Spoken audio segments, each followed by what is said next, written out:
You come up with a name yet? I don't know, man. I'm not really too concerned about a name. Nowadays I feel like people sit there and take up so much time trying to create this perfect name for a show, a podcast, a series, whatever it is. And in reality, it's just that's the least of it. I think once you got the content, the rest will happen, and the name will come in. Or you can always go back and change the title. It's like I'd rather sell the product with good content than sell it with a good name. That's the way I feel. Yeah, the content is definitely the hardest part of this. Yeah, anybody could sit there and come up with a name or do a poll and be like, yeah, what's going to be the name of this thing? That's the easy part. I mean, the content is really where it's going to be added. I mean, right now we're kind of in the middle of work and just stopped everything we're doing. But if you're back, we want to welcome everybody back over here. Me and Keon are here in the lab. Yes, sir. So I hope everybody's business right now is booming, Hope everybody's doing good. Hope you're out there getting it. I would say that right now in the summer, depending on the line of work that you're in, it sometimes slows down. At least for me in the jewelry business, it's always been kind of slow in the summer. Everybody right now is getting their kids back to school and settled all that in. So hopefully now things will start moving a little bit more, which is why for me, at least personally, it's the best time to take vacation in this line of work is the summer. Yeah. I mean, usually it's the time to usually just, hey, take advantage, go get some time off, because if not, I mean, it's not like it's like people are knocking the doors down in the summer to buy watches, jewelry. Yeah, but it's anything. crazy because it's hard to leave because you feel like you're leaving a deal or opportunity at the store, Absolutely. I always feel like every time I go on vacation, it's like I get that, what's it called? FOMO. Yeah, FOMO. Fear of missing out. I feel like while I'm not there, some like massive deal is going to land, or someone's going to want to buy something off of me. And since I'm not there, they're going to go to like the competitor or something like that. But that's totally normal. That type of stuff happens all the time. But that's what happens when you fall in love with the process. Yeah, I would definitely say that when you buy, sell, and trade watches, there's like a process to it. It's like it's a little bit different than what people think. People think it's like this thing where you're just sitting there and it's all beautiful and it's a grind. You got to convince the guy. You got to find a watch. You got to hold it. It's the watch right. Sometimes you have the deal all ironed out. Yep. And then when you get the watch, it wasn't what you expected. Or, the guy failed to mention that the box fell down the stairs, maybe even an escalator. And he's like, oh, yeah, but, it's not, the box is not bad. And you're like, yeah, but it's a $200,000 watch. People don't want to buy a $200,000 watch with a screwed up box. So it's those little details like that that make it fun and also sucks. Or you get a Patek box and they directly tape the outer box. Oh, yeah. That happens too. Yeah. I bought a box on eBay, and the Savage just taped the padded pack to the outside of the box, and it came all the way from Europe. So by the time that came in, it wasn't good. But how expensive is that tape job? It cost the guy about $800. Yeah. So one of the first things I want to talk about today is if you haven't noticed lately, especially on all these, on a lot of these content pages that have to do with watches, or, the big pages that do a lot of content resharing. These are not pages that actually sell watches. They might sell a product. They might kind of like a meme page. Think of it like a meme page. Yeah. Correct. Yeah. But for watches. And I guess the end goal for them is to either promote watch brands or promote other watch dealers, or, I guess sell shout outs or things like that. They mostly just scour the internet and the social media for content to repost and reshare. It is almost like the form of the media for social media in the watch world. Yeah. 100%. Yeah. They want to share the most viral videos or pictures or stuff around, and I agree with that. I think that that's a cool market, and it's a lot of grind. It's not an easy thing. Don't think just because they're resharing pictures means that they're taking a shortcut. It's also a lot of challenge to make that. But what I want to say is that the problem is that lately there's been a lot of the reshares of thefts on watches, a lot of the robberies or whatever it is. Some guy gets slapped in the face. There's some pretty crazy ones with weapons and stuff like that. On one hand, I think that it's something it's awareness. So it's good. It's good to know that, yes, I think right now in 2022, things are a little bit different. Wearing watches is not the same as before. Yeah, it is awareness, but at the same time, I go back to the news reference, what I was saying. I kind of steered away from watching the news because there's so much negativity. Everywhere you look, they're trying to shove something down your throat. That something bad's gonna happen to you. People are in that situation right now with luxury pieces, bro. Yeah, it's there's some countries that, depending on the policies over there or the policing or everything, it's they're going through a bad one right now with the stealing of the pieces and the robberies. And I'm the first to say that I don't think any material thing is worth anyone's life or anything like that. I mean, you can die for this. I mean, to a level, yeah, but for a piece or anything like that, I mean, you can always make money back. That's one thing you can always make. You can lose it all, make it all back. Where time, life, all that, you can't get it back. Yeah. But the problem where I'm getting at is that lately I've been seeing so many of these reshares and posts, and as on one hand I am kind of fascinated by it because I see it. Like the other day there was one that just hit last week, which has got these moped gangs, which is like The Bugatti? Yeah, it's pretty funny though, because these guys in these mopeds are ruthless, and it's actually a pretty effective way to maneuver Yeah. and do crime. And the other hand, it's also almost kind of like, damn, dog, you getting jacked by a guy in a scooter on a moped. on a moped. But then again, I mean, it is very effective. They know what they're doing, and these thieves they're real thieves. So the guy in the Bugatti, and this guy just pulls up and starts hitting him with the hammer on the side glass to break the window. Obviously stick them up, whether they would have a knife or a gun, a taser, whatever it is, and then pretty much trying to rob their watch. And I would assume that if the guy had one of those brand new Bugattis, he had to have a decent watch. I mean, 100%. I mean, God forbid they were doing all this for a Ballon Bleu, And what was that, in London or something like that? London right now is probably where it's almost the epicenter of all these thefts. Yes, in South America, it is the Wild Wild West. There's a lot of thefts going on in South America also, but London in Europe would be the place right now. It's got the most that's going on. A lot of violent thefts for watches, whereas other places is kind of more like a snatch. They snatch and grab. Snatch and grab, yeah. In London, it's a bit more violent. They're using machetes. They're stabbing you, Absolutely. When I was there in London for that show last year, I remember a guy said that, they were just standing there, and next thing you know, one guy's stomach was cut with some stuff hanging out, over a watch. And I'm like, Jesus, man, you don't even get a chance to give it away. So, yeah, so they break the glass and it looks ridiculous. And it's amazing to have a reshare of that content on all these pages. Why? Because, I mean, who doesn't want to see this stuff? Unfortunately, this stuff is terrible. And it is happening. But, like anything on the internet that's bad news or controversial, people just want to see it. It's almost like watching a car wreck. But the problem that I see is lately, in my personal opinion, is that on one hand, I think that all of this brings awareness. Yes, you need to be careful. You need to be more secure. You can't, in some places, just freely wear a watch. When I went to London, I wore an old sub thinking it was better. Some of the guys told me, brother, that's even worse. They know that watch more. Recognizable. So I guess I would have just worn no Sub watch. is the most popular watch in the world, bro. Yeah. Yeah, but I figured one that didn't cost me a lot of money. If I lost it, I lost it. But everybody was also expecting me to have some type of a heavy hitter. Did you feel some type of way over there? You felt like you had to look over your shoulder, or no? I didn't feel bad, and I didn't really go to too many places where it put me in that position. And when I went out and stuff like that, I just didn't wear anything at all. So I wasn't really worried about that. I'm sure you didn't see heavy pieces over there, huh? Yes, I did. At the show, people were wearing heavy pieces. Wow.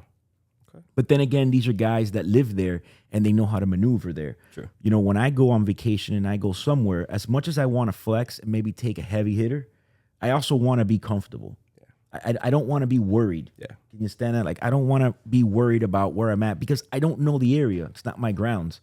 Over here in Miami, you can go one block and it's the design district and everything's beautiful. And you go 4 blocks the opposite direction and you're like, where are we? Yeah. This is not where I thought we were. You make a wrong turn here in Miami, it can get crazy real quick. And that's pretty much the same thing everywhere. It's not just Miami. And then since I know my area, I know how to move here. Other places, I don't know how to move because I just never been there enough. And I'm not one of those guys to have a Navy SEAL hanging around with me and all that. It's just it's not my thing, man. I don't care if the guy was like retired from Mossad or Israeli special forces or whatever. I mean, listen, there's a bunch of badasses out there, and I salute all these guys. And but I don't know, man. I'm a private guy. I wouldn't want to have to be followed by somebody either like that. But if it got like that, fine. That's a different story.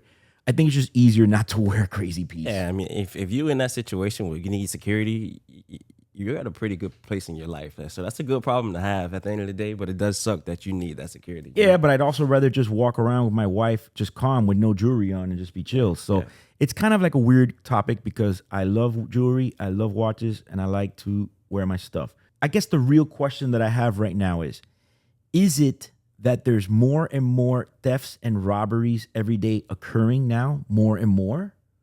Or, and I'm not even going to base it in the last 3 years. Let's just base it in the last 6 months, okay? Is it that they're increasing more and more thefts? Are there more and more robberies and stick-ups? Or are just more and more of them being shared and posted in our faces to see over and over because these topics are viral? Because nowadays, you can't go anywhere and not see a cell phone out. Someone is always recording. That's kind of the culture, the way things are now. But it is a good thing because, like you're saying, it's informative and it lets people know what things are like in different places and what to expect when they do travel. But I think the crime rate has gone up crazy, especially in those type of places. When we talked to someone that came from London recently, they said the crime rate was up like 1,000%. Yeah, I mean, I guess when you put it like that, when you see things like that, a Tiffany Nautilus went for $6.5 million, and even the thieves themselves can go around and ask for prices for watches, even on IG, and act like they're buyers and get ideas. Yes, I guess that could fuel, especially since the beginning of this year, prices hit like maybe an all-time high. That could fuel the fact that maybe they're just targeting more and more watches. Because, I mean, you could talk to the guys in London. This isn't new. They've been stealing watches for a long time there. The problem is, at least that I see, is like I'm torn because on one hand, I feel that it's informative and people should know. But I also feel that just the way the media will blow things and put it over and over and over and over, where it kind of just starts haunting you, I also think it might be, if it is being blown out of proportion, which I don't know, it could also be a disservice to the community, to the watch community, to the hobby, to the business, however you want to look at it, okay? Some of you guys might sit there and say, well, that could be hurting you and your business. Okay, yeah, it could be hurting me and my business, but it could also be hurting the guy that's an enthusiast that's getting into the game, that now he's maybe feeling a little nervous about it. It could hurt everybody. It could hurt the major brands. It could hurt everybody and anybody. But it's almost like, I guess, playing car accidents over and over and over. And you're thinking, I don't know if I want to take my car out today, because you've just been watching all these car accidents. That's the way I see it, is that they need the clicks. They're viral videos. And although I didn't enjoy to see the guy's Bugatti get beat up with the hammer, and I thought it was ridiculous, honestly. I said, what does this come to? In Miami, there'd be a whole different response to that scenario. Oh yeah. But then again in Miami, they wouldn't have pulled up with scooters and a hammer. At least not a hammer. True. Maybe a scooter. It would have been a different type of hammer. It would have been a different hammer. So, there is no right answer to the situation, and there is no winning in this debate. I just think it's something that people need to be a lot more careful. I think if a guy has a Bugatti and he's a successful businessman in London, he should be able to wear what he wants. However, he needs to also be aware that he is in London, and the crime rate there right now is spun out of control. And I don't know what the reasons are. Another place like that right now is California.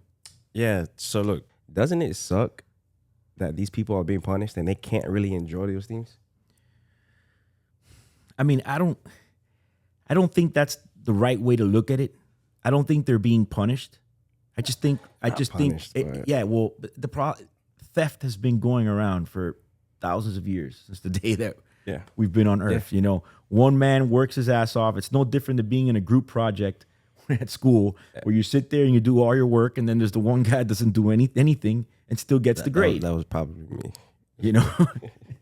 That was you, huh? Probably. So, it's not, I don't think they're being punished. I think they're just being targeted.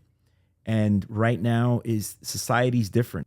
I think the whole flex culture nowadays is one of the main reasons that's affecting everybody, because, everybody wants to flex. Everybody wants a piece of it. They see the other guy with the Nautilus, and they see this, and Yeah. they think you got the fancy car, you get this, it equals the women. That's why people do everything in the world. I mean, guys, at least, guys are always trying to do stuff to pick up chicks or become more successful or stuff like that. And it's a social media. Everybody's throwing it in your face. You got a guy working a regular job, which that guy's not the problem. It's the guys that really are in bad positions and don't really have a way out. Maybe perhaps those are the guys who are saying, let's get out and do something about this. Mm-hmm. And I don't think they're targeting him for being successful and working. He's the guy that has it, so they got to get it from somebody, Yeah, I guess it's just the luck of the draw, man. It sucks. But go ahead, finish what you were saying about LA. LA is definitely the wild, wild west right now. Yeah, I mean, at least right now in the U.S., I would say that not Miami, LA is that one place. Actually, most of California too is that place where it's getting really difficult right now to wear watches. Yeah, because you're not allowed to carry over there. So the bad guys got the weapons and the good guys can't protect themselves. And it's happening in broad daylight. People sitting down at lunch and at dinner with their wives and their family. Gunpoint, robbery. Yeah, absolutely. I was talking to a friend of mine yesterday that just came from, he was actually living in LA for 2 years. He loves LA. And he says, right now he finds it very depressing. He says that it's not how it was 3 years ago. There's a lot of changes over there. And he says it's pretty wild right now. It goes back to the social media thing. We all enjoy social media. We like it. It's entertaining. It's also showed a lot of people the value of watches and what it is. Oh my God, look at that watch. So people know there's way more awareness in watches than there was before. When a 5980 was $40,000 in the market, which was still considered a lot because the Daytona was $9,000. I use that comparison a lot so people understand where the market was. Mm-hmm. No one really knew what a Nautilus was. You'd walk into one of these nice, hype restaurants, and only the guys that knew that were the guys that really are into watches. Yeah.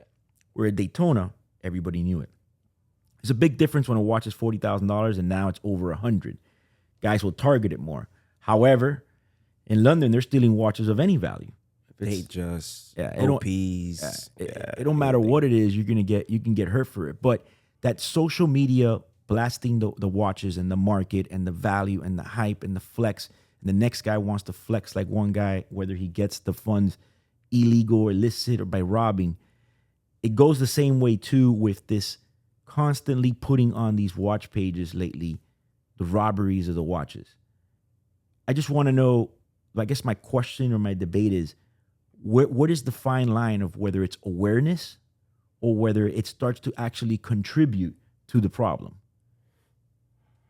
You know what I mean? Like you're almost giving people ideas, more and more ideas. Yeah, 100%. That's interesting you say that, because that guy who, these pages that we're talking about, they're doing their jobs. They're helping people and they're spreading the news, but at the same time, like you're saying, some people can take and plan and make devious decisions like that. Yeah, I mean, some of these pages will show the victim is assaulted, the watch is taken, all right?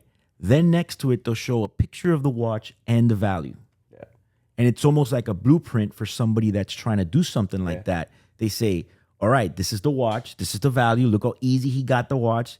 The person wasn't able to defend themselves. They'll run up on you with a weapon and they might catch you, maybe you're busy with your wife or your girlfriend, but that's the thing that I'm saying. They show the victim and they get ideas. They go, look how easily this guy got this piece and came up on this amount of money. Are they doing it just for the clicks? Because I feel at times that it could be hurting the market, the hobby, the community.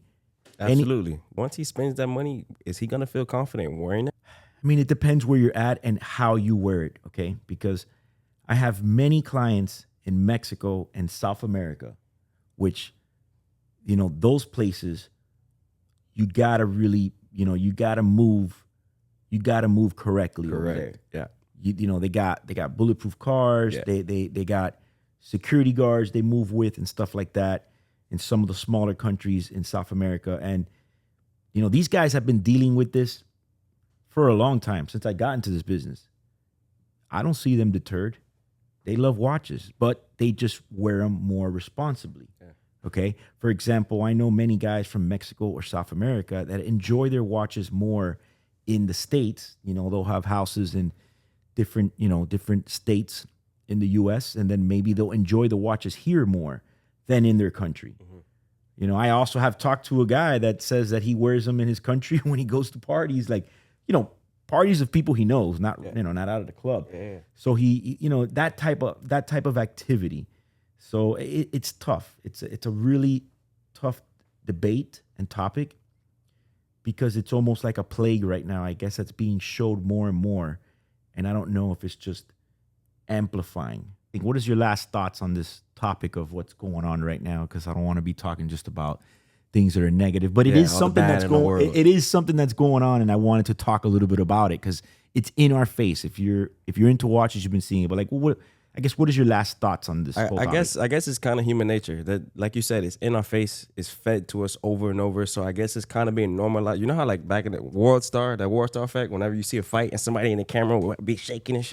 Yeah, it's kind of like that.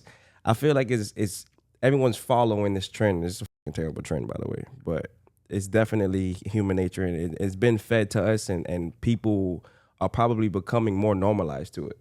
So one thing that I want to point out also is that with this whole flex culture, how everybody just wants to stunt and show off and just look successful instead of maybe actually being successful, but which some of them are, a lot of them actually. Fake it till you make it. But the problem is that, you're out somewhere with your friends or your girlfriend or wives or whatnot, and then they're sitting there just posting pictures of their watches and stuff like that, and then that's fine.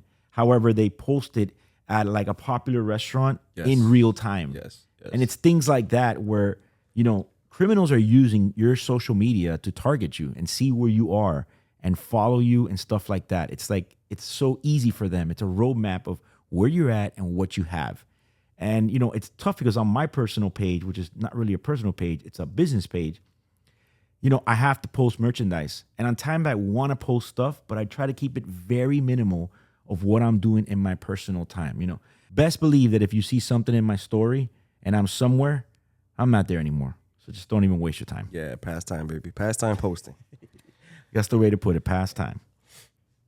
So the next thing I want to talk about, because for me, it's just something that's something that's just driving me crazy. Bro, you light up when you talk about this. And it's amazing, is they released finally the new GT3 RS, the 992. I mean, and if you like Porsche or Porsche, or however you want to say it. Yeah, you Porsche or Porsche guy?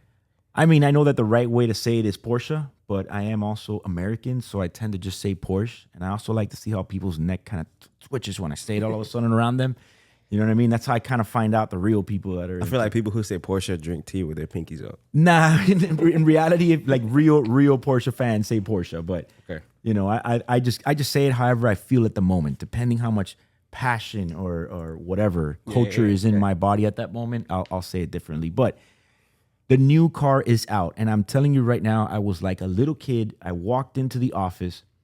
And first thing in the morning, you told me, said, "Bro, the Porsche drops in Porsche drops in 13 minutes." I sat there and put the premiere on my laptop, and I didn't even want to waste no time. Put it on the TV, and I sat there and watched it unveiled. And if you're someone that's sick in the head like me, you've been watching them testing this thing with all the spy photos and all that for the past year. They've been testing this thing, and just wondering what is it going to look like. And of course, they cover the car up, so you really don't know what the car is going to look like. But that's for competition purposes, right? Yeah, correct. They don't want other brands and any other car brands to get ideas and get the jump on them. Basically, now that the car is out, which I'm sure they get spies, by the way, guys that corporate espionage. Yeah. But now that the car is out and they see everything live, they're gonna really, they can really now build from there. Whoever wants to compete.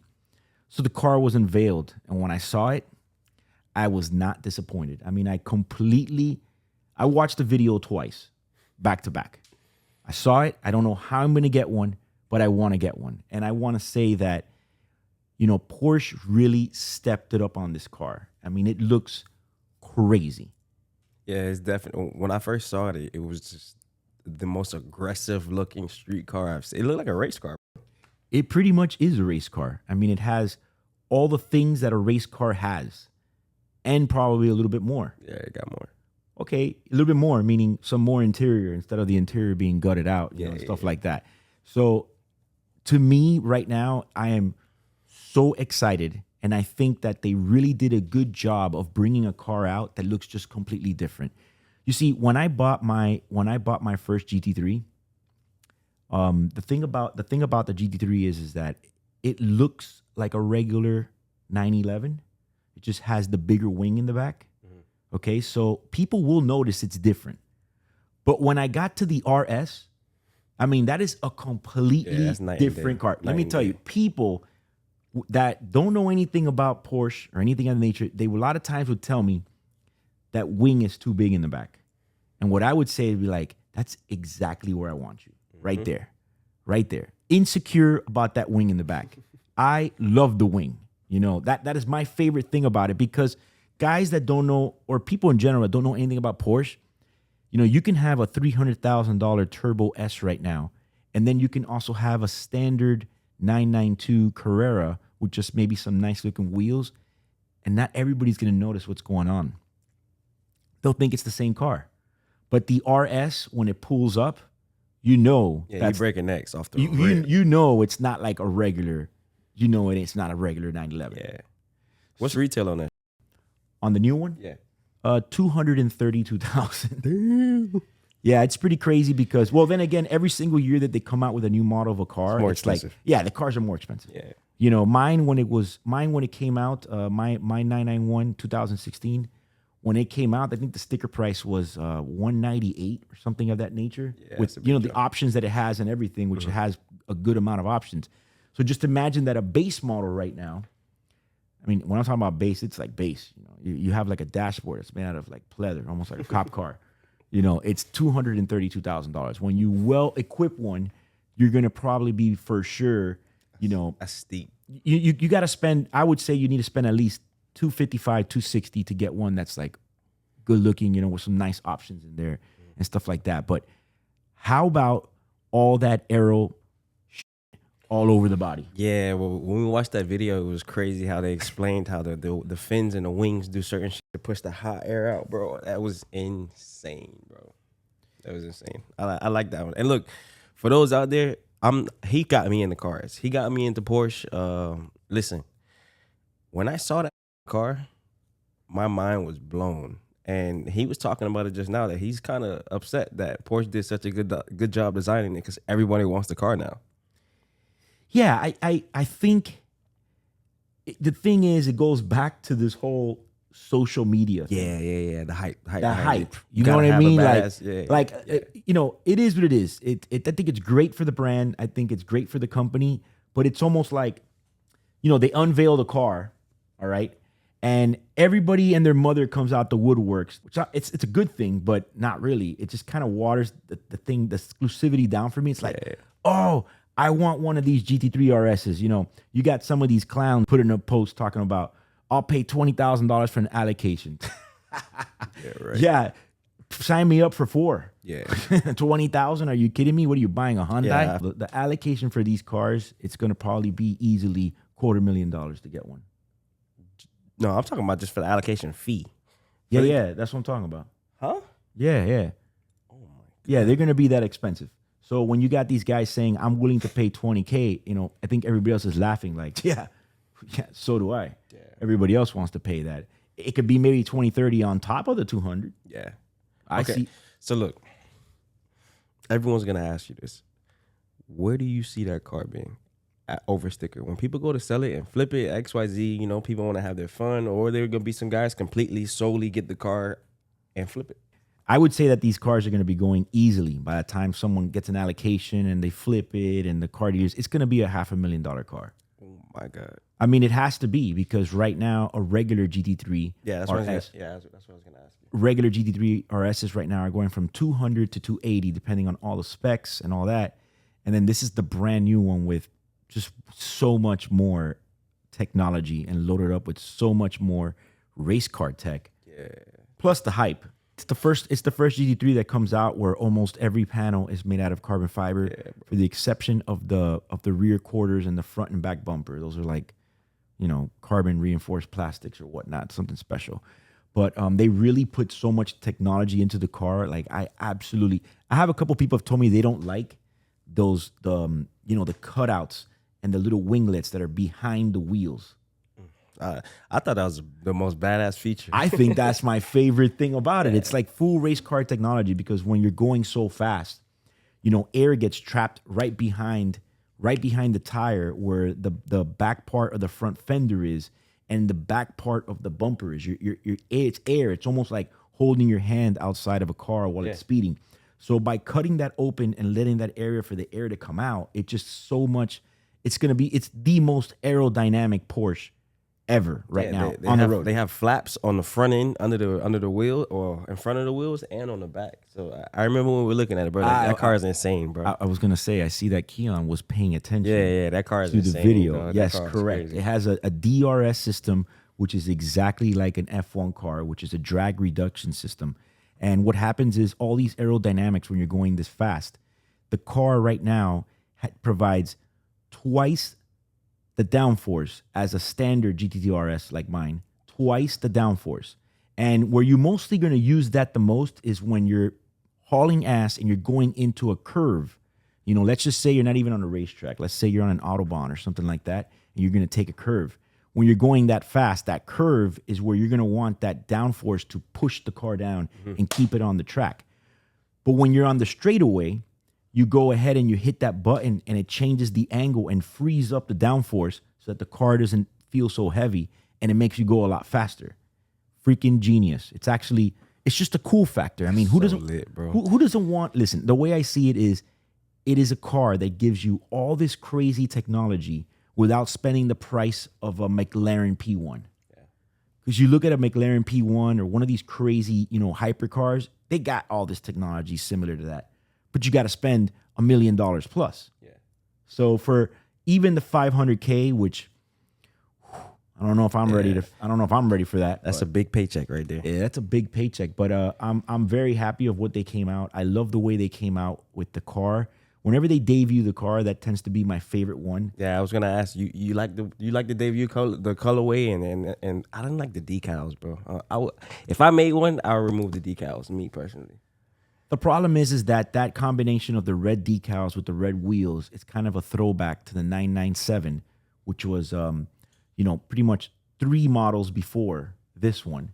And that's how they kind of come out. They have that look. It's either blue wheels with blue decals or red wheels with red decals. So it kind of gives it that motorsports look. We hadn't seen that for a little while. Yeah. When I saw it, I was like, that's exactly what I want. So yeah, I totally like the way that it looks right off the bat when they came out with that whole configuration, for the what I call the debut car, Yeah, your GT3 RS was the debut car, right? Yes, correct. I mean, when I bought it, I actually just bought it because I wanted that model so bad.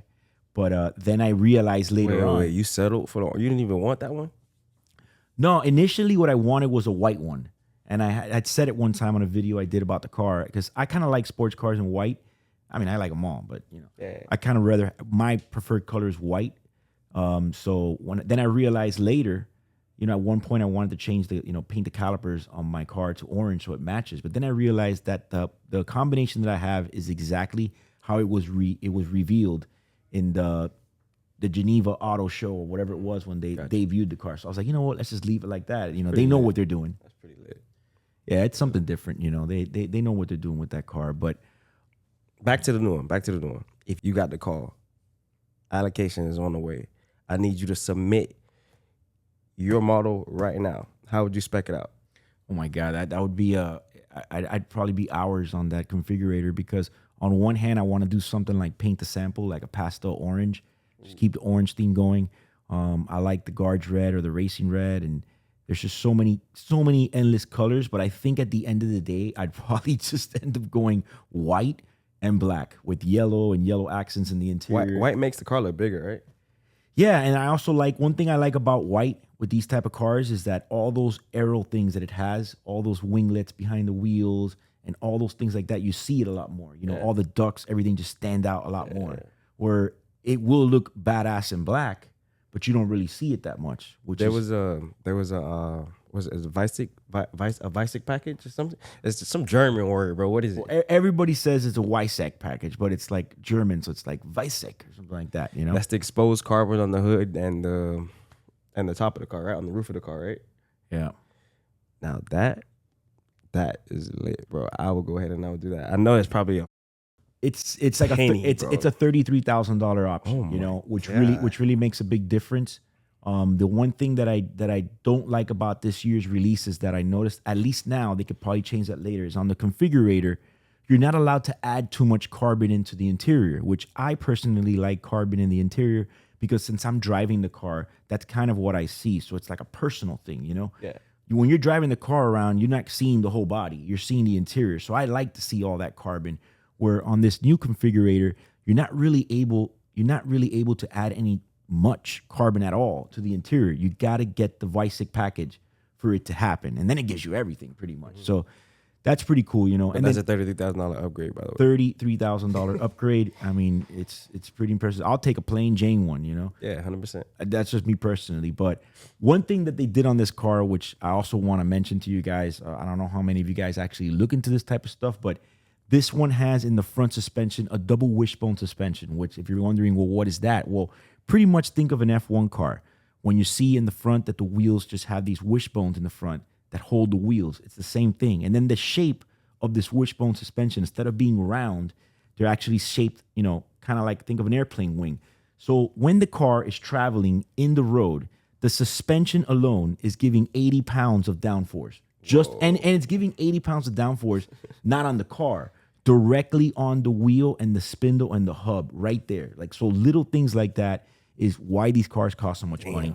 It's why they have such a cult following. I mean, I've been watching them test this car for about a year, just waiting for it. And then leads me back to my question.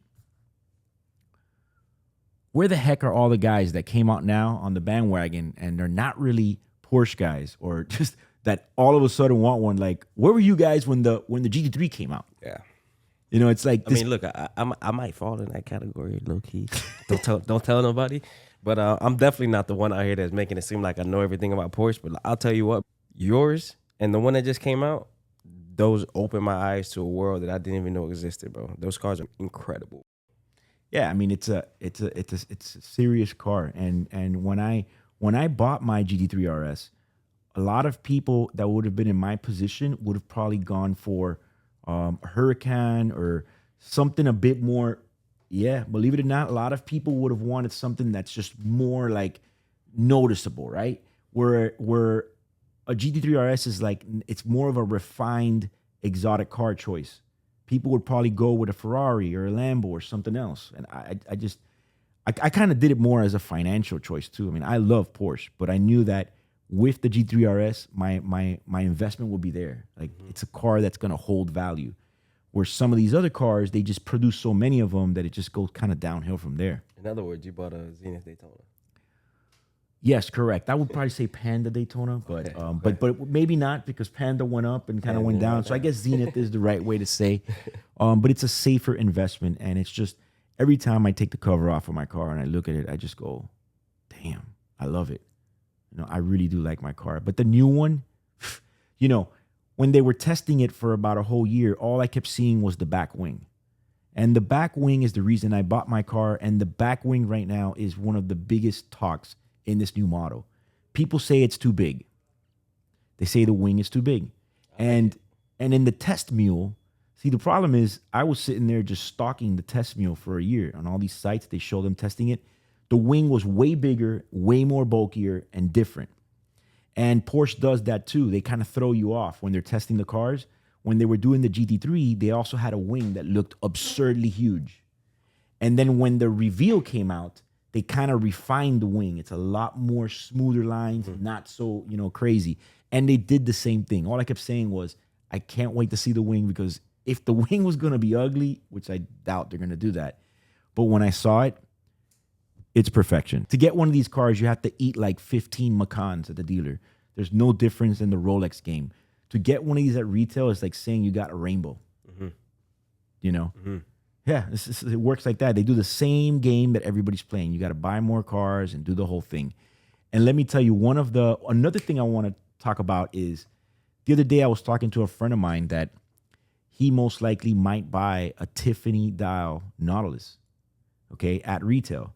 He's not a flipper, guys. This guy's like a hardcore collector. I mean, he's a hardcore collector. At retail?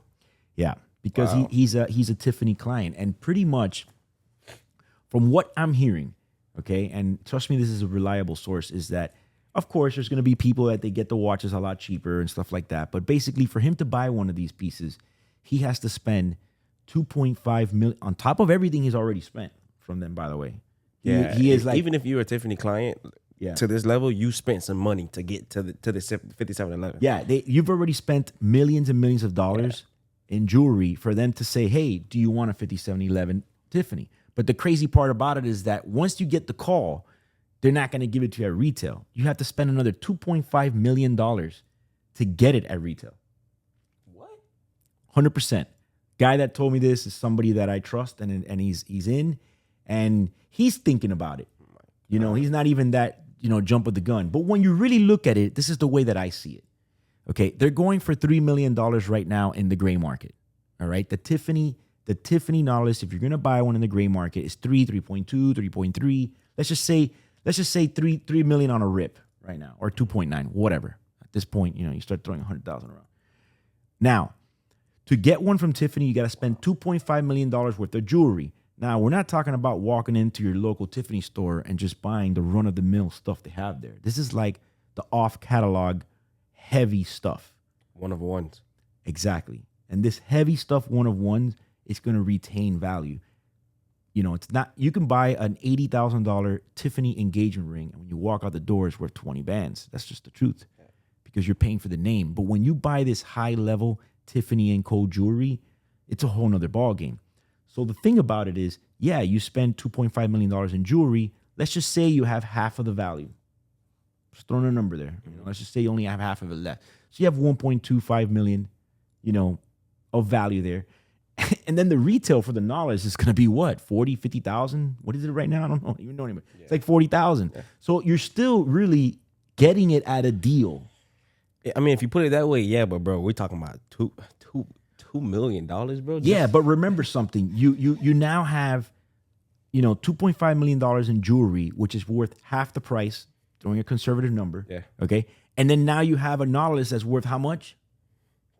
3-4 million. Exactly.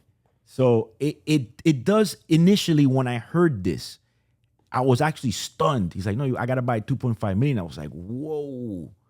But then you should have saw my face when you said it. Yeah, but then when you kind of break it down, it makes sense, But that's so so everybody there at home, you got to understand that why these things are costing that amount. It's not a lie. This is what it is, and at least it's from a very reliable source. And there's probably people out there that probably had to spend more, some that maybe spend less. But what I've been able to hear is going to cost you $2.5 million to get one of these things. I mean, now that you look at it, maybe the initial auction price wasn't that crazy, which is why some of these celebrities maybe are just paying gray market prices, because by the time they establish a connection with Tiffany, I mean, listen, not everybody's Jay-Z. That's on a billboard. They'll be deeper doing it that way than coming. Yeah, of course. It's the same game as buying watches at retail and getting a rainbow. Yeah. You have to spend all this money to just get it at retail, but you put out more money. I mean, not every celebrity is Jay-Z that's on a billboard with his wife for Tiffany & Co. Yeah. So those are the things. That's the latest that I've heard as far as when it comes to the Tiffany. I feel like that's a watch that forever will always be following and getting new information and different things about it. And yes, if anybody was watching my Instagram, yes, I did have one on my wrist. I did have one in my hand. I thought it was pretty funny because I posted it up. And actually, it's a lot nicer in person than I expected. Not that I want one for $2.5 million, but me personally, at least. And yes, of course, out of the woodwork comes the experts telling me that it's not centered. Your eight in the date wheel is not centered. The date wheel, it looks off. I get it. You guys follow Watch Honish, very successful guy in social media. And, I don't know, he's done so much in different postings that lately what he's been also doing is which is probably too easy for him also, is he's getting these massive posers. Because let me tell you something, if you're going to pose out there with a fake watch, it better not be a Tiffany Co. because you're really throwing the ball way over where you're supposed to be.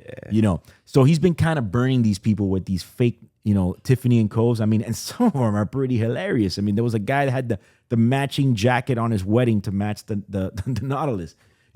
and he's busting them for being fake. So what happens is, you know, these regular guys that love watches follow Watch Honest. You know, then they see Watch Eric post one, and what do they think? Watch Eric has a fake Nautilus. Guys, do you really think after I've put so much into this business and so much into my reputation that I'm gonna blatantly post a fake Tiffany Nautilus on my IG? I mean, think about what you're saying.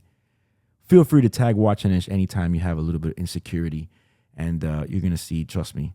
Yeah, and for those that you thought you caught it slipping, you know, something fake, this is for you. Try again. Let me tell you something, bro. You hit one of those samples ever again, and I'm gonna break this thing in half right here in the middle of the show. We're not using none of that stuff ever again. We got to fix that right there. Definitely. But anyways, that's it for you guys today. I'm gonna be actually shooting the next episode in a different location. I feel something that's gonna change it up a bit. If you like this episode, go ahead and like and share it with somebody else. And also, don't forget to subscribe to my YouTube channel.